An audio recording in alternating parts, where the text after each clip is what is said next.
Bonjour à tous, merci de suivre ce flash d'information.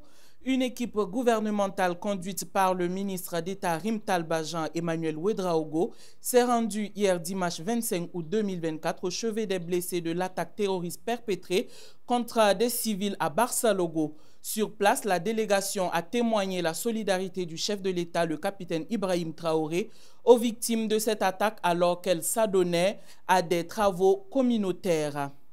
Le gouvernement nigérien débloque 12 milliards de francs CFA pour les opérations de prévention et de gestion des inondations.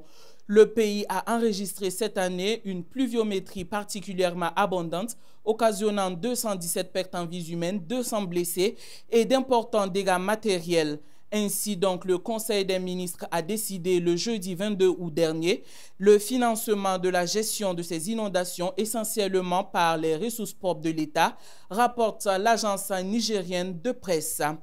Le président de la Confédération des États du Sahel, le colonel Assimi Goïta, au nom de ses pairs du Burkina Faso et du Niger, a exprimé dans un communiqué en date de ce 24 août 2024 ses sincères condoléances et sa profonde compassion au peuple de l'AES meurtri par les inondations.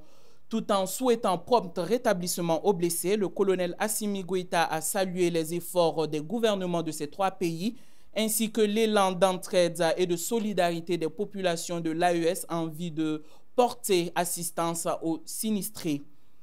Le gouvernement malien suspend la chaîne française LCI pour 2 mois pour avoir fait l'apologie du terrorisme. Selon la haute autorité de la communication ACA du Mali, LCI, chaîne d'information en continu privé du groupe TF1, a diffusé le 27 juillet une émission intitulée « Wagner décimé au Mali », l'armée de Kiev avec invité le colonel Michel Goya, consultant militaire de LCI. La ACA reproche au colonel Goya d'avoir prononcé des propos de dénigrement, des affirmations gratuites et des fausses accusations d'exaction contre les forces armées maliennes et leurs partenaires russes. C'est la fin de ce flash d'information. Merci de l'avoir suivi.